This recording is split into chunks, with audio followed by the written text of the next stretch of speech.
Just to give you an introduction to coaching, generally speaking, quite often people have a misunderstanding between coaching and mentoring, and sometimes people see them as synonymous or the same thing.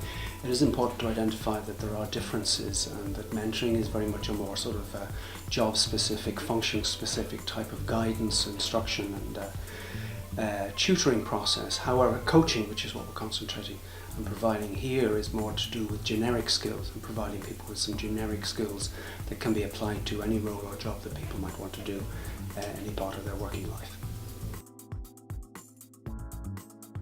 Okay, the main objectives that we would have in terms of coaching, I think as a general principle, would be is that it's actually focused on facilitating behaviour change. And the word here that's very, very important is the idea of facilitation. It's not about direction, it's not about prescription, it's actually about providing people with the opportunity for them to make behaviour change in the way in which they work.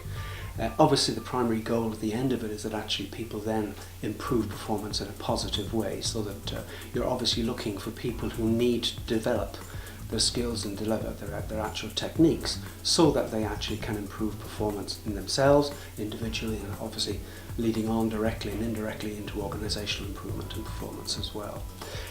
Generally speaking, as I said earlier on, it's very much focused around what we call generic skills, maybe to give you an idea of what they might be. Things like effective planning, things like effective communication, things like being good interpersonally and interacting with other people, be it from a motivation perspective or just from a coaching or influencing perspective perhaps in some cases. And for example, things like self-management and time management will be very common and typical things that you might experience as part of a coaching process.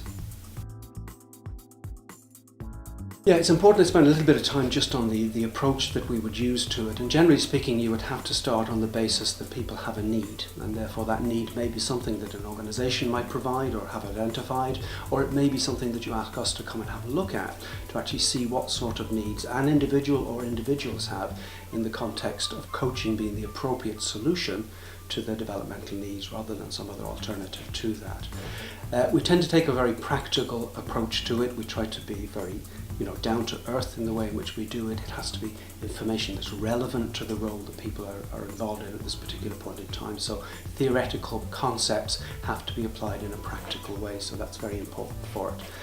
At the start of any of these processes, obviously as a coach, and I'm one of those, it's very important that you actually try and build some form of trust between you and the individual. Sometimes people may be feeling a little insensitive, or a little sensitive should I say, and in that context maybe we need to build some trust there and certainly build some rapport so that effectively we can work together in an open manner. Generally speaking, coaching does take the process of a number of meetings. In other words, there are a series of meetings. Sometimes it could be 3 or 4, sometimes it could be 8, 9, 10, with a gap between them of a week, 2 weeks, perhaps even a month in some cases, where people have the opportunity to go and apply and take actions in relation to the aspects and areas that are covered within the coaching process. So it's a series of meetings that take place.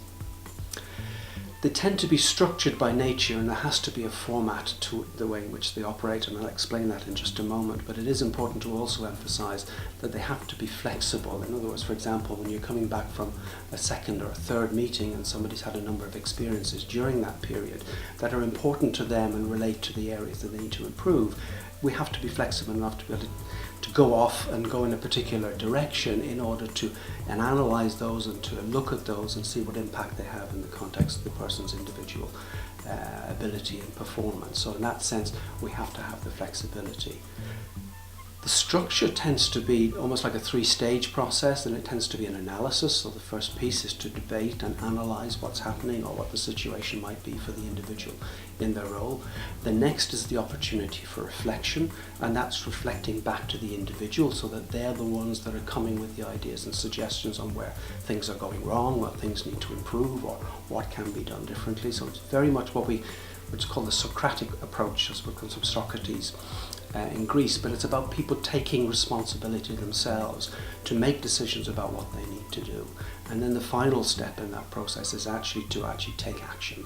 So the end of each meeting will be the formation of an action plan for the individual taking responsibility to ensure that that's implemented.